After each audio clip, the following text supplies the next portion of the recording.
दोस्तों नमस्कार, आप देख रहे हैं जनपद मिरर। राष्ट्रपति चुनाव में दो प्रत्याशियों ने अपनी दावेदारी पेश की है, जिसमें विपक्ष की तरफ से यशवंत सिन्हा उम्मीदवार हैं तो एनडीए ने द्रौपदी मुर्मू को अपना उम्मीदवार बनाया है। हाल ही में दोनों उम्मीदवारों ने राजधानी लखनऊ में आकर अपने अपने पक्ष में वोट करने की अपील की। चुनाव भले ही राष्ट्रपति पद के लिए हो रहा है, मगर इन दिनों एक बार फिर चर्चा में हैं सुहेलदेव समाज पार्टी के अध्यक्ष ओम प्रकाश राजभर।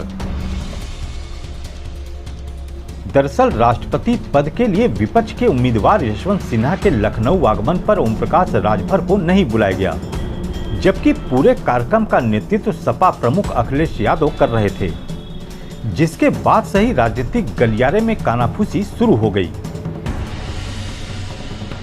इसी बीच राष्ट्रपति पद के लिए एनडीए उम्मीदवार द्रौपदी मुर्मू के आगमन पर आयोजित एक भोज में शिवपाल यादव के साथ ओम प्रकाश राजभर पहुंचे तो राजनीतिक गलियारे में हड़कंप मच गया।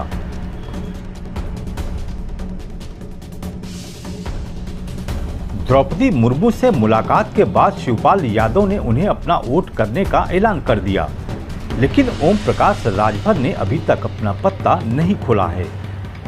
अब यूपी के राजनीति में सबकी निगाह ओम प्रकाश राजभर की तरफ है कि ओम प्रकाश राजभर क्या निर्णय लेते हैं, क्योंकि अब चर्चा गठबंधन को लेकर भी शुरू होने लगी है कि क्या सपा के साथ गठबंधन बचेगा या जाएगा।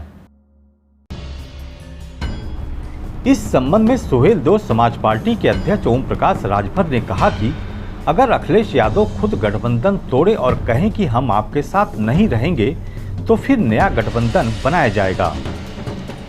क्योंकि यशवंत सिन्हा जी जो राष्ट्रपति पद के उम्मीदवार हैं, उनकी प्रेस वार्ता उन्होंने अपने लिए मतदान की अपील करने के लिए उत्तर प्रदेश में आए थे और उसकी अगुवाई माननीय अखिलेश यादव जी कर रहे थे। तो जो प्रेस वार्ता हुई है, उस प्रेस वार्ता में जयंत चौधरी को बुला लेना और ओम प्रकाश राजभर को न बुलाना, इसी पे लोग तर्क वितर्क कर रहे हैं कि गठबंधन में दरार आ गई है। हमारे तरफ से कोई दरार नहीं है। हम समाजवादी पार्टी गठबंधन में हैं और रहेंगे। जब 7 तारीख को मुझे नहीं बुलाया गया, यानी वो विपक्ष के गठबंधन के जो प्रत्याशी हैं, तो मैंने मऊ में बयान दिया कि मैं 12 तारीख को एक मीटिंग करूंगा, उसके बाद विचार करूंगा अपने लोगों से राय मशविरा करके कि विधायकों से बात करके, कोर कमेटी पार्टी के नेताओं से, कि क्या किया जाए।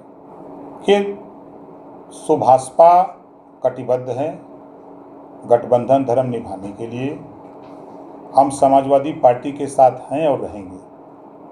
अखिलेश जी गठबंधन तोड़ें, वो कहें कि नहीं हम नहीं करेंगे, हम आपको अपने साथ नहीं रखेंगे, तो फिर देखा जाएगा, नया गठबंधन बनाया जाएगा। किसके साथ? अरे तमाम पार्टी हैं, शिवपाल जी घूम ही रहे हैं और नई पार्टी बनने वाली है। ओम प्रकाश राजभर ने एक बार फिर दोहराया कि एसी कमरे से बाहर निकलकर राजनीति करने की जरूरत है। इतना ही नहीं, राजभर ने तो पूर्व की कई पार्टियों का उदाहरण भी दे डाला कि कैसे एसी कमरे में राजनीति करने वालों की पार्टी ही खत्म हो गई। गठबंधन आगे बेहतर कैसे प्रदर्शन करे, इसके लिए हमने सलाह दी थी। क्या सलाह दी? कि भाई जब मायावती जी को देख लीजिए, एसी के कमरे से राजनीति की और आज यूपी में एक एमएलए बचा, जिनकी 4-4 बार सरकार रही हो। दिल्ली से लेकर लखनऊ तक कांग्रेस की सरकार रहा करती थी और एसी की राजनीति करने में आज उसके उत्तर प्रदेश में 2 एमएलए हैं। तो उसी तरह हमारा आपका भी हश्र हो सकता है। जो एसी कमरे से बाहर नहीं निकलेगा, उसका भी यही हश्र होगा। यही बात तो कहा था। बहरहाल राष्ट्रपति चुनाव में कौन जीतेगा यह तो आने वाले कुछ समय में साफ हो जाएगा। मगर ओम प्रकाश राजभर गठबंधन को लेकर क्या फैसला लेते हैं यह यूपी की राजनीति के लिए काफी अहम होगा। जनपद मिरर ब्यूरो।